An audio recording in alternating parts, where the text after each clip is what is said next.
Hello there, Ray here. And what I have behind me is a bunch of testing that we did during our stream, and a bunch of wonkiness that we discovered as well to do with 1.14 snapshots that we'd like to share with you guys. This first one here is extremely funny. As you can see, this pillager's arms are just going in circles. This one was discovered by Xelior. He was trying to summon in a beast with a pillager on top, and he ended up coming out with this. And this pillager doesn't have a weapon. He normally would have a crossbow. So I guess since he doesn't have that, he's not sure where to put his arms. So he just completely has them going in circles, which is insane. And when I was trying to summon him, when I accidentally put the Vindicator on the bottom and had the beast riding him, so it looks so crazy having this Vindicator carry this beast around for him. So next one is this falling entity of a scaffolding block that is glitched out. So if scaffolding is placed in an area where it's not supported, it will turn into a falling entity, as you see, and then it'll just fall down to the ground, and then it will just stand there as support. But here in this case, it is sitting on top of a block, and this block is causing it to turn into a block, then turn back into an entity, and keep doing this really fast. And this was shown to me by CivicKitty. He was trying to make a mod that would allow him to extend the scaffolding out farther than 4 blocks, and he came across this weird behavior. And what is going on here is it seems that the game can't properly support the scaffolding on this type of block. And the blocks that have this behavior are any blocks that have a collision that is at 1 meter high but doesn't have a full cube surface. So blocks like stair, hoppers, here we have bamboo, here's cauldron, like panes and other things like that, even like trapdoors and doors themselves and anvils, even piston heads all have this property. And you can see that it is an entity at some points, and you can stand on it because it's a block it sometimes too, but since it sometimes turns into entity, it's possible for you to fall through it once in a while. It has some other strange property as you can stack some more of the scaffolding on top of it, and these are all entities, as here you can see their hitboxes coming off of them. And also at times you can place scaffolding off to the side of them, but what it does is it'll try to place it up against the block form of it. Once it turns into entity, it'll break off. And another strange property is that once this structure is being supported by a different scaffolding, so if I put a scaffolding block here, this one's going to support this one, and it's going to continue supporting all the rest like this. See, they stopped jittering now. Now these are all blocks, not entities. Now when you break this one and it goes back to be supporting on top of like this piston head here, it will cause them all to break. Let's watch that. Although the player can fall through it once in a while, it's kind of random. It's kind of strange, but other entities are not able to fall through it. So if I would like throw some items on top of it, they won't clip through it. But they may visually clip through it, but the item itself won't actually go through it, which is very strange. Also, entities won't go through it. You can see that it popped back here at the top. And mobs don't seem to go through it either. The scaffolding block switching to a block and back to entity causes block updates, which can be detected by observers. So over here we have an observer that is reading the outcome of this block back here, and it's sending signals into this, and this is to the counter that's on the side. This is number 1. And then this one over here is just an observer clock. And depending on how you start this observer up, you can actually get this type of clock to put in more inputs than this one over here. So in some cases it's faster than observer clock, but we also had it be the exact same speed of the observer clock. But it's probably not consistent enough to use.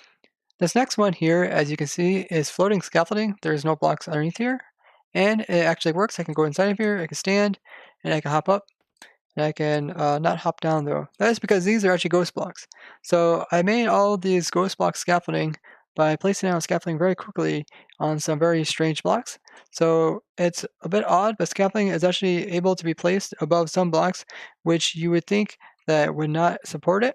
So like this path block will not support scaffolding, but it still can be placed above there as an entity. So if I click here, it will turn into a block and then into entity and then fall downwards and then break. You can see there again. Now what I did is I placed down the scaffolding extremely fast on top of this, and I used a macro to do that. And what is happening here is that the first scaffolding is placed down, and then when you click again, it places another one on top of that one.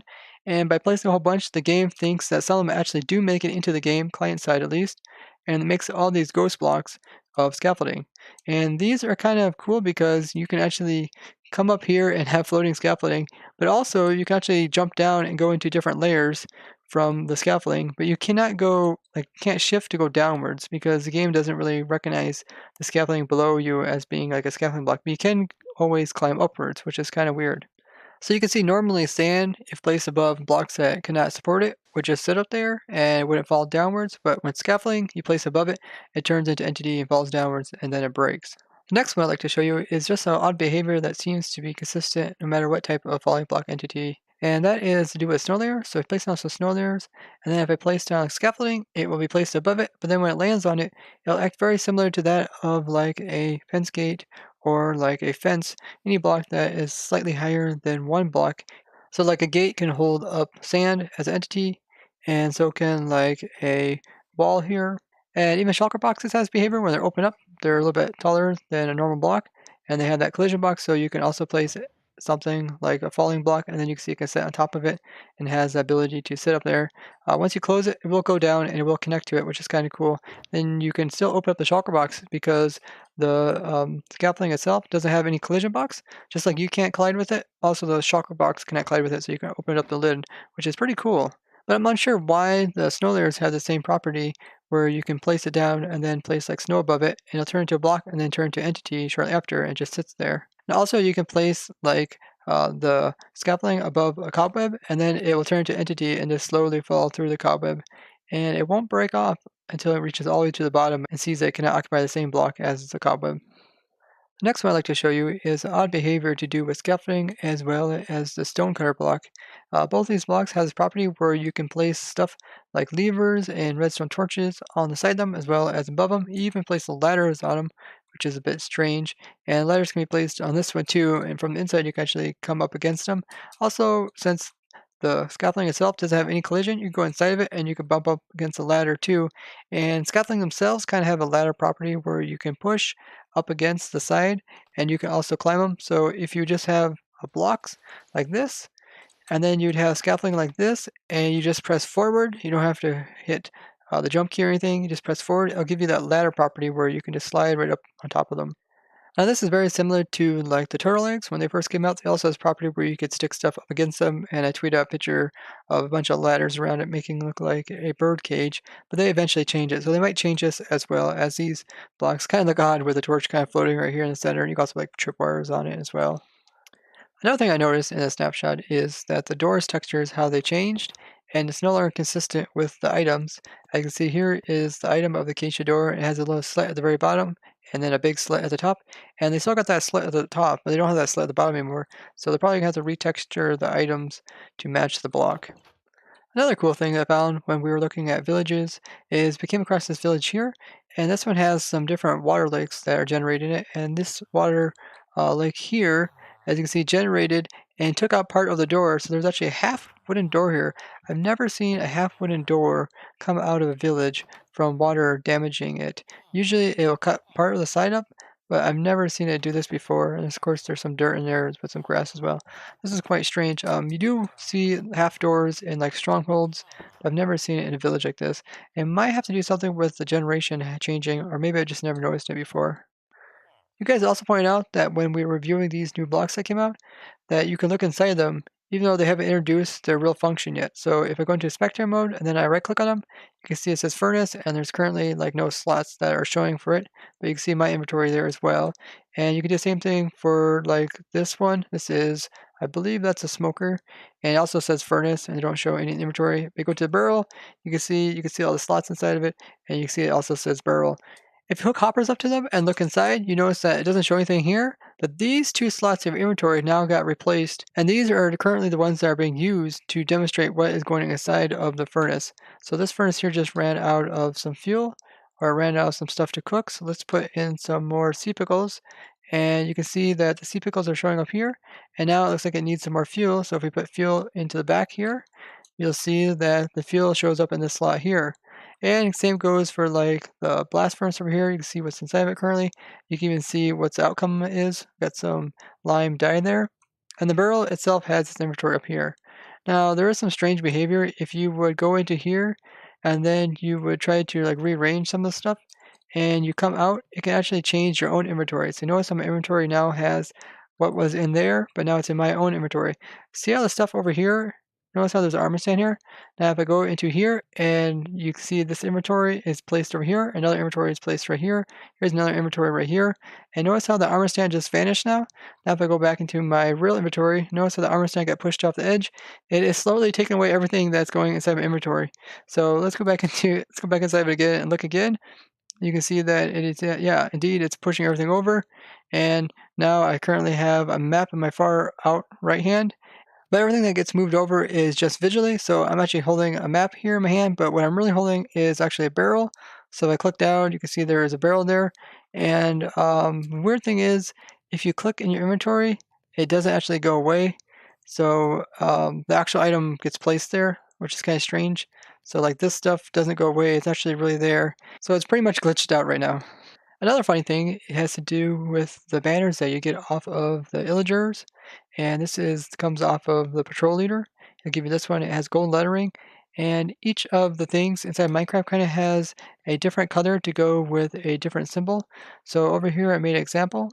The guys on stream helped me come up with this list. So something like normal items comes up with the white text. Something that is uncommon comes up with the yellow text, such as like the dragon eggs. Something that's rare comes up with like the light blue text, which is like the ender crystal. Something that's very rare comes up with the pink text, such as your dragon eggs, since there's only one of them. And I guess the next thing is the stuff that's like ultra rare comes up with the gold text, maybe. This is just kind of an idea that we had. And I think it's kind of a cool way of illustrating it with the different types of colors and maybe how rare it is in the game. What do you guys think about this? But the banner itself is actually quite rare because you cannot actually make these in survival, as Civet Kitty pointed out.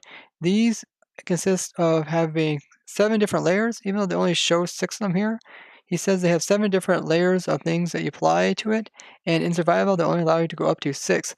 So essentially, if you're going to make this banner, you can end up making the whole thing, except you can't come in here and put in this little extra dot to remove the lines that come across here.